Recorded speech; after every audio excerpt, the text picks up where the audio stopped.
Hi guys, James at Rampant Lion Reviews again for you today with another beer review. For this one, we are going to head over to America once again, and we're going to return to a brewery that's featured on the channel quite a few times before. So I've had some really nice beers involving these guys over the last couple of years, quite a few different styles, but if people were to ask me about this brewery, I would say that they're most definitely best known for their different kinds of New England hazy, whatever you want to call them, IPAs. Now, most of the reviews that I've done on the channel involving this brewery have been as part of collaboration brews with European breweries, but we have managed to do a few of their own beers as well, and that's what we're going to do today. So this one is quite exciting in that regard, because I think we've only done 2 or 3 that have been their own brews. But this particular beer is one that I've heard very good things about. A lot of people have told me this is a good one. It's one of their latest releases here in Hong Kong. It's a style that I know these guys can do very well, and it's also one of the stronger beers that I've tried from this brewery as well, actually.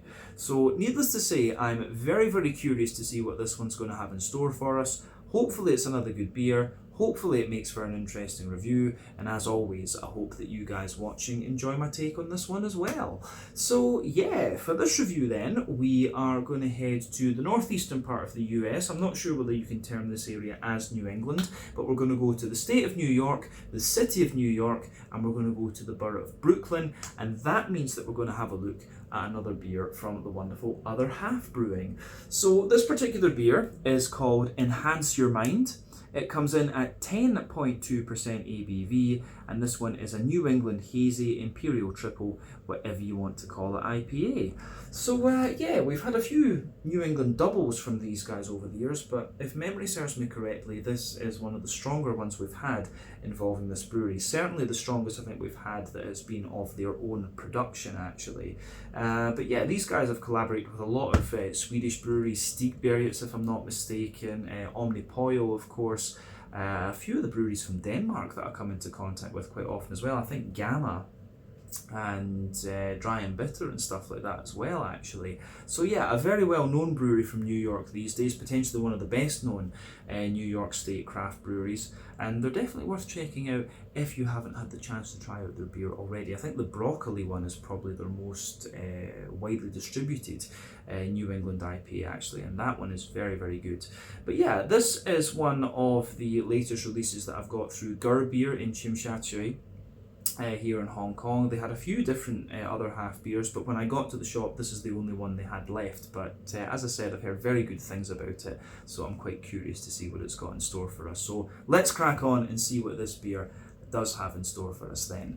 As always with my reviews, I'll tell you a little bit about the brewery before we taste the beer. If you want to get straight to the tasting though, just fast forward. All the usual links can be found in the video description below. That's the brewery website, the link to my other reviews that I've done involving Other Half Brewing before, and we will no doubt add more to that list at some point in the near future. But there's all the usual social media down there. If you want to see more reviews, do please consider subscribing to the channel. The support that you give is massively appreciated, and remember, you can go into the channel homepage and search for beer using the geography tagging system. So just go in there, use the little search bar, put in your hometown, state, county, province, whatever you like. If I've reviewed beers from the area that you search for, they will pop up. Failing that though, you can check out the playlist of beers from different countries. You'll find this one in the American playlist along with a number of other things. That's being added to quite regularly, of course, because we do get a good selection of random American stuff here in Hong Kong.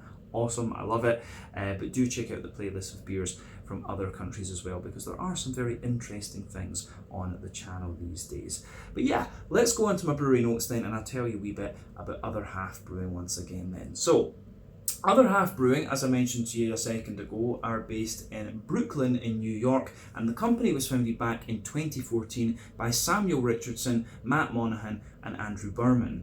So Matt had worked as a line cook and in kitchens for a number of years, and he got really into home brewing over the years, and so he decided to go for it and make this his career. Samuel, on the other hand, studied food science in Oregon with a special focus in fermentation science, and he worked in various breweries before starting Other Half. Andrew has a background in the restaurant industry, and he was a partner in a number of restaurants as well. So between these 3 guys, you know, they had quite a wealth of experience. So Matt manages the business side of the brewery, while Samuel is the brewery operations manager and also involved in recipe development. And the brewery have grown very quickly over the last few years, and they have their main taproom, their home taproom, I guess you could say, on Centre Street in Brooklyn. But over the last few years, they've continued to open up new spaces. In 2018, they purchased the former brewery of Nedlow Brewing in East Bloomfield in the Rochester area, and this has allowed them to expand their production quite dramatically and get their beers further afield than before. That's probably where this beer's been produced actually. And they've also managed to start a sour beer program there, and this site is located on an 8-acre farm, and they can experiment there with wild yeast and spontaneous fermentation and stuff like this. So yeah, moving to this site in Bloomfield, moving their main production there, has helped Other Half Brewing get their beers out there and to Europe and to Asia and all this kind of thing. So that was the real kind of breakthrough moment, if you like, for this brewery. But 2020 saw them open a new location in Domino Park in Williamsburg, and then another in Washington DC on Oakey Street in the Ivy City neighborhood, and this boasts another production facility as well as a tap room with 20 taps. The following year in 2021 they opened up new tap rooms in the Rockefeller Center in New York, and also one in Philadelphia, and also a pop-up location at the Seneca One Center in Buffalo, but this has since been expanded to a full tap room and restaurant in 2023.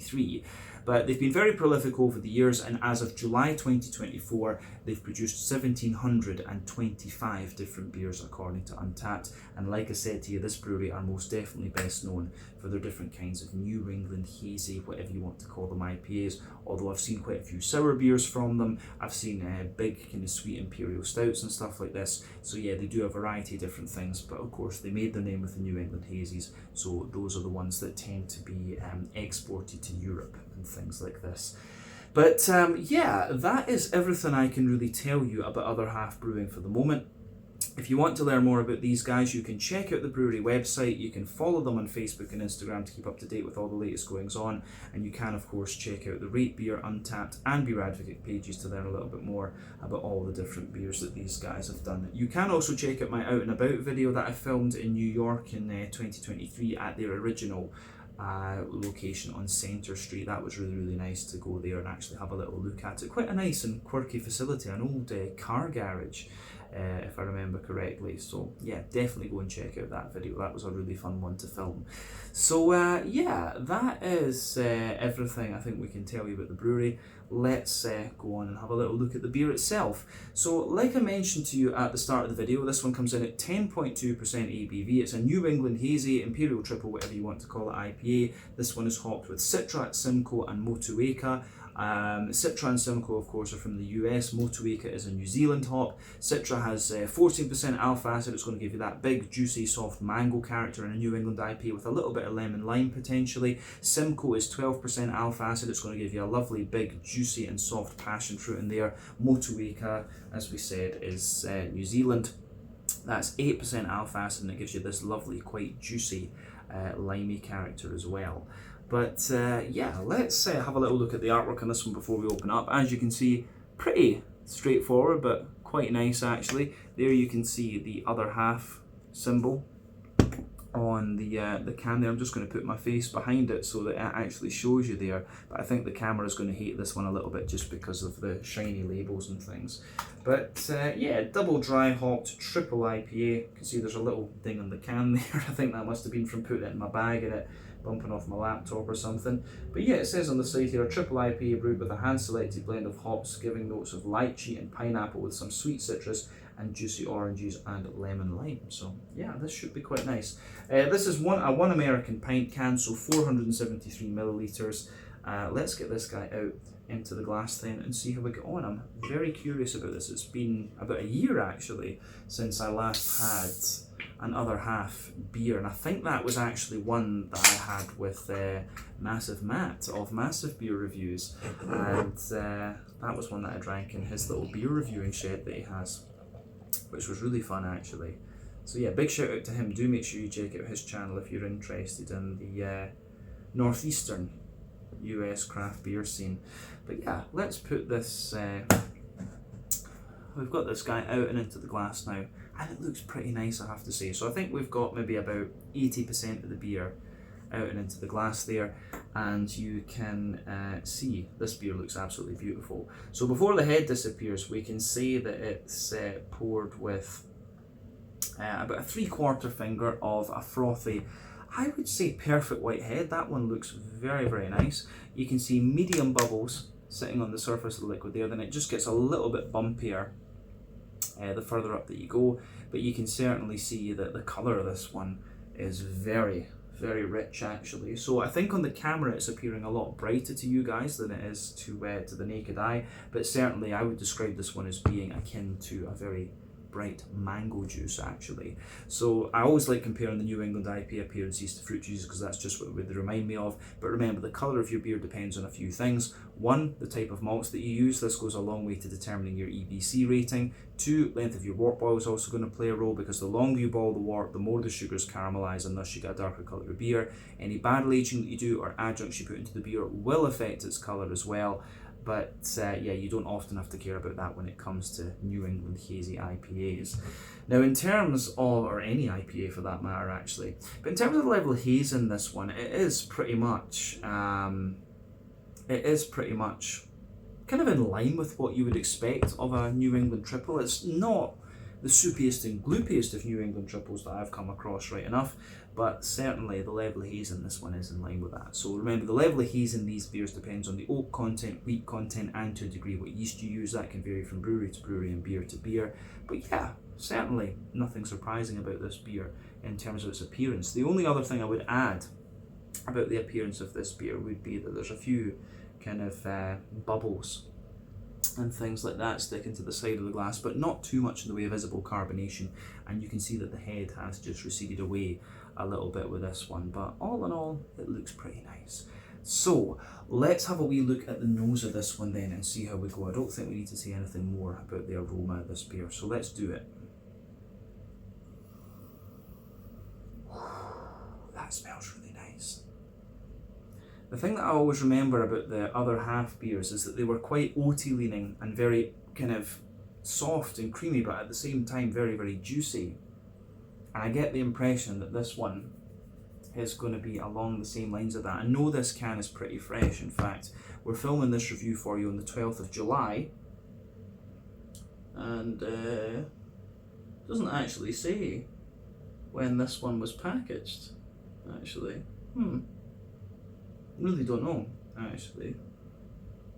17th of the 6th. 17th of June. Ah, that's what it'll be, yeah. 17th of June. I forget the Americans do their dates the other way around. 17th of June 2024. Yeah, so we're drinking this beer a bit less than a month old, actually, and for an American import, that's pretty good. And I've obviously had this in the fridge maybe, since last Friday? So I've had this in the fridge a week, actually. So that's in pretty good condition, actually, for an American import. So yeah, can't ask for much more than that. But yeah, you can really smell how good this beer is. It gives you everything you'd want from the style. So as I've often said, for me, with New England IPAs, there are a few different elements to think about when it comes to the malty and yeasty side of these beers. You've got the kind of farmhousey, yeasty type character. You've got the rye leaning, grainy side of things. Those are a bit more common, of course, in American brewed IPAs, those two. But then you've got the wheaty bitiness, the oaty creaminess, the barley malt bread, and also the sweeter side of things. And quite often in these beers you'll get elements of both to varying degrees. Now for me, this beer is quite oaty leaning for sure, and that's a trend, as I say, I've noticed with other half over the years. Quite juicy, but also very oaty and creamy in fact. But the beer itself smells absolutely lovely. And the thing you will notice, American oats for me have always been a little bit more kind of porridgey, and the wheat has often been not quite as bitey and dry as European wheat. So that's the thing. I think the American New England IPAs tend to smell a little bit more kind of smooth and creamy in a sense, and you're definitely getting that in this beer. But it gives you everything you want. Big fruity juicy character, nice green component, good bit of malty character. So yeah, let's just break down the aroma of this beer and describe it for you a bit more in depth. So for me, the backbone of this beer is like a fresh white bready bread crust. Further forward on the nose, you're getting a little touch of woodiness there. I actually find there's quite a little bit of that woodiness coming out of the beer, of course. But then on top of that, there's a little bit of kind of Jacob's cream cracker in there. So, but not too much actually. I think the bread crust and the bread really dominate the aroma here. So there's a little bit of, there is a little touch of like sweet brown bread in there, but not too much above the bread crust. So you've got the bread crust, quite a bit of woodiness there, a little bit of cracker, a little bit of brown bready bread crust. On top of that, you've got the white bready character to it as well. So yeah, quite a dense, but slightly sweet white bready character in there too. Then above that you can smell the wheat in this one, and as I say, American wheat has this kind of smoothness to it that European wheat doesn't. European wheat's just that little bit drier and a little bit more bitey, of course. I say American wheat, I think generally speaking I should say North American wheat, because you get a lot of it produced in Canada and stuff like that too. But yeah, the wheaty character in this one's very smooth. You get a little touch of bitiness out of it at the back of the nose, but then above all of that, you're getting the oats. And, you know, in New England IPAs, as I've said before, the oaty character in these beers can very often be used as a slight indicator of how fresh your beer is. Essentially, the creamier the oats are, the fresher the beer is, the drier they are, the older it is. But yeah, the creamy oaty character in this one is very, very apparent. There's a little touch of dryness in there. You've got some nice Werther's Original butter candy butterscotch coming out in this one, and that's just probably because of how high in alcohol it is. You know, 10.2% ABV, not the highest one I've had, right enough, but still it's up there. But yeah, certainly you get a little bit of that Werther's Original butter candy butterscotch. There's a wee bit of biscuit in there. I don't know if I would go as far as saying straight up caramel in this one. But yeah, definitely Werther's Original butter candy butterscotch. And you do also have this little bit of a Skittle type aroma coming out of this one. It's one of the yeasts that does that. I can't remember the name of it, but yeah, there's one of the yeasts that gives you that sort of Skittles character to it. So yeah, the way that goes together in this one is really nice. The malty side of this beer is definitely good. So yeah, let's go on to the green component and the fruity side of this beer then. And if you know the hops in this one, it's kind of what you'd expect. I'm pretty sure there's a bit of cryo going on in this one as well, just because of how oily the green component is. It didn't say that on the Untappd profile, of course. But yeah, teeny little bit of earthiness in this one, really not a lot. But yeah, the green component for sure. Lots and lots of floral aromaticity, very, very bright, and a nice kind of more zesty, grassy character to this one too. I think the grassiness is most likely to come from the Motueka in this this particular beer. But as I say, the oiliness tells you there's a little bit of cryo or something going on in this one.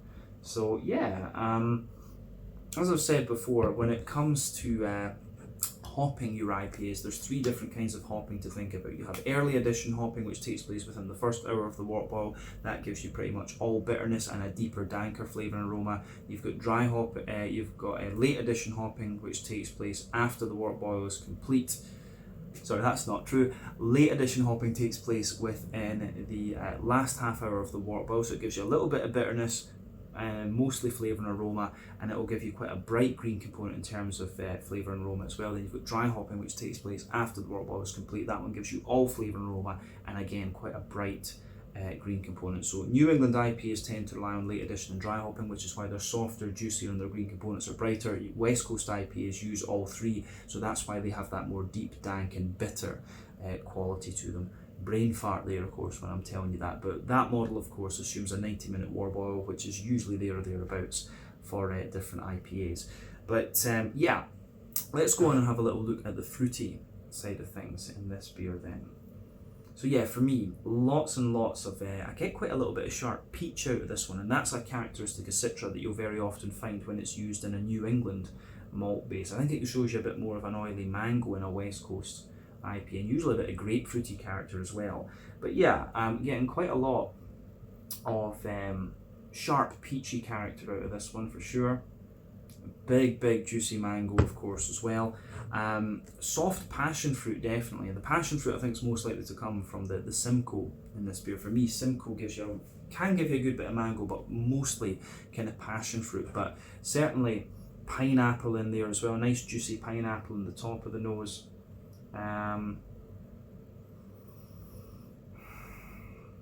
Yeah, certainly a juicy pineapple in the top of the nose, soft apricots in there, things like that. The way it goes together, I think, is really, really nice in that regard. But yeah, nice little bit of lemony limey character coming out of it. and that's going to be, the citrus going to contribute to that, but the big juicy lime that you have is definitely more Motueka rather than anything else. I don't really think there's much in the way of orangey character out of this one. I really find it to be more kind of limey. So yeah, for me, the peach, the mango, and the lime are the things that really sort of jump out of this beer rather than anything else. But all in all, beautiful smelling beer, this one. And as I always say, take a little bit of time to just enjoy that aroma before you get stuck into it. But yeah, this is going to be good, I'm pretty sure. So yeah, this one is the Enhance Your Mind, or was it Expand Your Mind? I'm telling you lies. Sorry, yeah, Enhance Your Mind at 10.2% West Coast. I'm really messing this up in this video. At 10.2% New England Hazy Imperial Triple, whatever you want to call it, IPA from the wonderful Other Half Brewing in Brooklyn over in New York in America. Slàinte, skål, cheers. Let's try this one.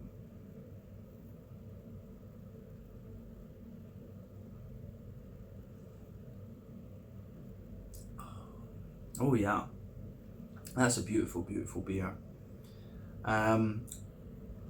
When I think about the ones that I had at the Other Half tap room in the summer, it's very typically Other Half, this one. The Other Half beers just have this like softness to them, but also quite a creaminess in the mouthfeel, and just this juicy note that you get at the start of the aftertaste. It's again another beautifully done beer from these guys. Gets a big, big thumbs up from me.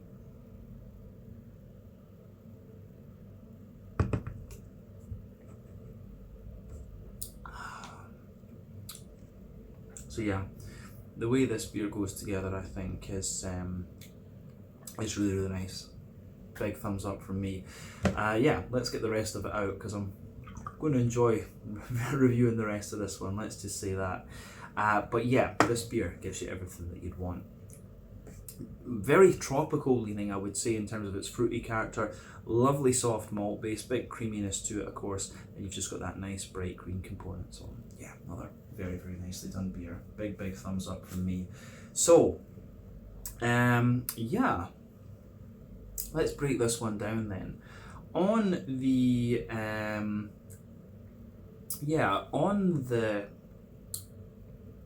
the middle third of your palate, then we'll start there as we always do.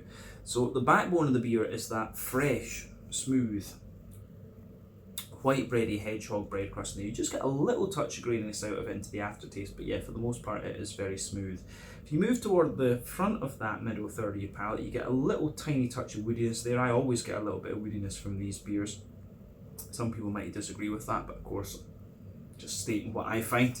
But yeah, above that you get a little layer of like Jacob's cream cracker, for sure. And these are kind of undertones, to be honest with you. The bread crust, the wood, the cracker, these take a bit of a backseat to slightly more pungent flavours coming out of the beer, so just bear that in mind.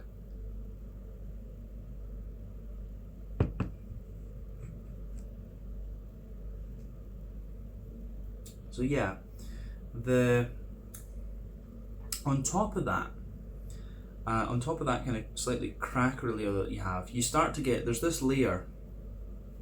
I get quite a lot of sweet brown bread out of this beer actually, so you can feel this layer of like quite sweet but still quite light and airy brown bread, and then it's a white bready character above that.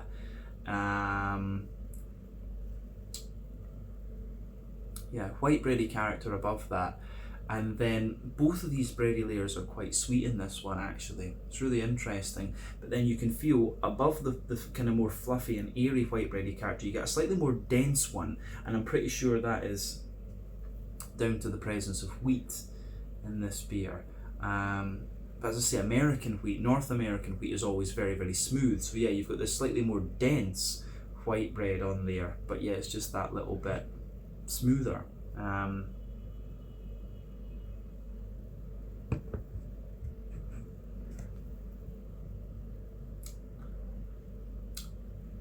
So yeah, on top of that, you start to get the oaty character out of the beer, and as I've said, Other Half with their IPAs, they've always leaned toward that more oaty, creamy side of the things, such as Treehouse. The Treehouse were always a little bit more oaty and creamy. Trillium were the ones that were always a bit more wheaty and bitey almost. But yeah, if you go down that middle line of your tongue, you can feel that nice, dense, creamy, oaty character there. And as you move out toward the edges of your palate there, within the oaty there, you can feel the oats just get that little touch drier. But yeah, the oaty side of this beer is very, very creamy and very, very smooth. And as I say, you just get that little bit of skittle flavour kind of emanating from that, which I think is more of a yeasty characteristic. But yeah, the way all of that goes together in this one is very, very nice. But if you go to the dead centre of your palate in this one, you can feel that little circle there, which has a kind of Werther's Original butter candy, butterscotchy type flavour to it. And again, that's very, very nice in this beer too.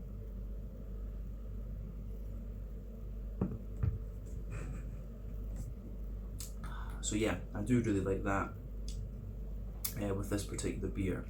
But yeah, you've got the Werther's Original butter candy, butterscotch in the dead centre of your palate, and you can feel there's a little bit of a kind of McVitie's digestive biscuity note to it as well. So that's good. I do like that with this beer. But yeah, as I say, the further into the aftertaste you go in that middle third of your palate, you get this you get this Skittles type quality to it as well. But yeah, I think that covers the middle third of the palate, to be quite honest with you. So let's go to the back third of your palate then. So I've often said the back third of your palate will give you very similar flavours to the middle third of your palate, just at different intensities. But yeah, do remember that sweeter flavours come out further forward on the palate, more dry and bitter flavours come out further back. But yeah, the border region between middle and back third of your palate, you get a nice little bit of bready build up in there. The brown bread in the base, the white bread on top of that, but the base of that back third of your palate, you do have that nice soft kind of wholemeal brown. It's more of a wholemeal brown bready bread crust on that back third of your palate. Then you get the Jacob's cream cracker above that, and there's you get the Jacob's cream cracker above that, and then you have the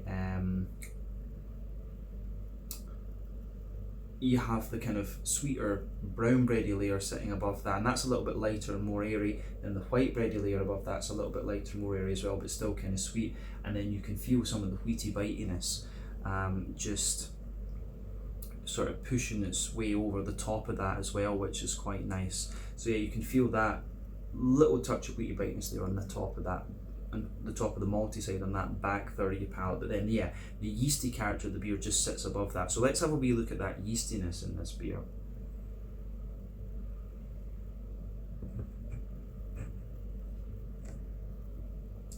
So for me, the yeasty side of the beer, like, it's quite in the dead centre, it has this little bit of a very soft, wet, almost like porridgey, oaty, bready kind of feel, and around the edge it's got a little touch of a wet white bready character, then a little bit of bread crust around the very, very edge. So yeah, the yeasty character in this one's a wee bit different. You, as I say, you do get that kind of skittle flavour coming out of it as well. So the yeasty side of this beer is interesting because it's just not quite as prominent, I think, in this particular beer as it is in as it has been in some of the other ones that I've tried in recent times. We've had quite a few New England hazies over the last little while, but definitely, yeah, the back third of your palate, you can feel the flavour is taller.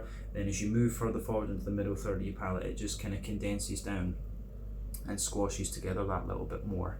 So yeah, the way that goes together, I think, is really nice in this one. And I think that covers the malty and yeasty side of the beer. Let's go to the hoppy side of things then. So green component in this one, of course, is pretty soft and pretty oily. I'm pretty sure there's a bit of cryo going on in this. But in the back corners of the palate, you've got a nice little bit of earthiness in there, so you can feel that. Then as you move further forward, there's a little touch of herbal character there. And as you push further forward, you can feel that it just gets more and more floral until you reach the kind of front corners of your palate there. But yeah, there's a little touch of spiciness in there, and yeah, I think the oiliness of this one, I think there has to be a bit of cryo on this. But as you go round the front curve of your palate, it's a little bit lighter and more grassy, and you've just got a little bit of zestiness in there as well. And I think the Motueka is the one that's most likely to give you that zestiness, but Citra will contribute to that grassy zestiness too. Yeah, I don't think we really need to say too much more about the green component. Let's go to the front third of your palate then and look at the fruity side of this beer.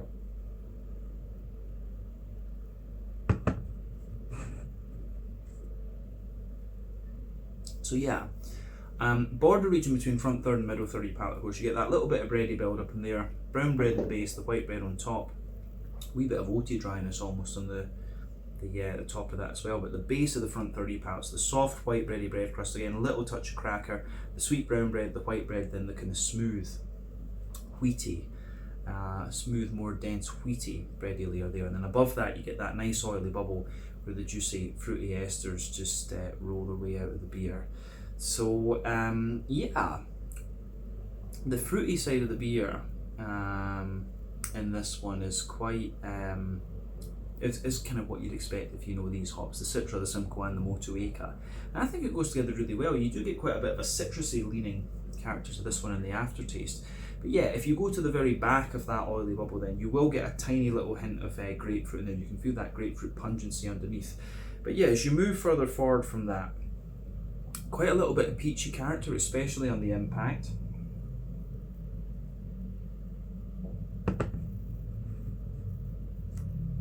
Yeah, so a nice little bit of peachy character in this one.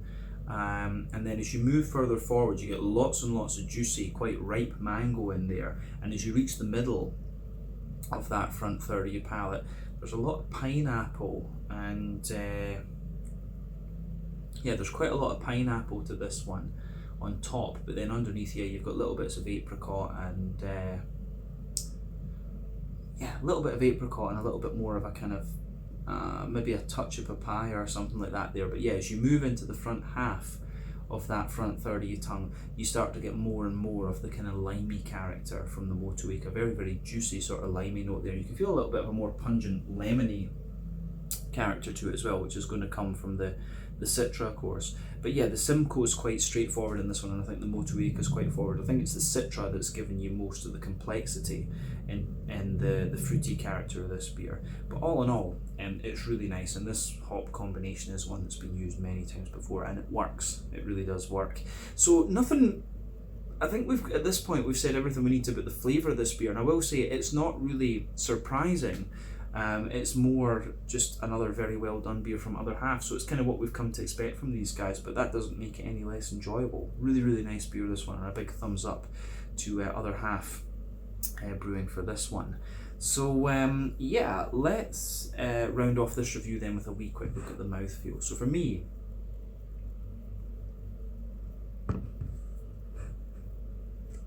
this beer, I would say top end of mid-bodied, bottom end of full-bodied. Carbonation is very, very smooth in this one. It has a mix of creaminess to it, a little bit of silkiness, a little bit of oiliness, but again, it's still quite clean. So yeah, it gives you that. It gives you an appropriate body for a 10.2% New England Triple IPA, that's for sure. IBU wise, I think this one's maybe about 30ish IBUs. It could be a little bit more, 40 at a push, but I want to say 30, which is kind of standard for the New England hazy style. The backbone of the beer, you've got that lovely, you've got that lovely little bit of dryness and stuff underneath, the smoothness in the middle, and a bit of a creamy sweetness on top. And yeah, the green component on this one just gives you that little bit of zestiness and stuff into the aftertaste, but lots of juicy fruity character in this one, lovely kind of tropical notes to it, and as I say, just a little bit of citrusy character off into the aftertaste too. So yeah, all in all, the way that this beer goes together, I think, is very, very nice. Big, creamy, oaty, smooth New England IPA, which is what we've come to expect from Other Half Brewing over the years. But yeah, I think we can leave it at that for this one. This was the Enhance Your Mind, a 10.2% New England Triple Imperial, whatever you want to call it, IPA from the wonderful Other Half Brewing in Brooklyn in New York. So yeah, once again, thank you for watching my beer reviews. Until the next time, please like, subscribe, share, all the usual YouTube stuff. Let me know your own thoughts on this beer in the comment section below. Let me know what your favourite beers are from Other Half Brewing as well. And we will no doubt return to these guys again at some point in the very near future. But yeah, this was great. Until the next time, check out my social media, check out theirs, and I'll see you guys in another review very, very soon. Ciao just now.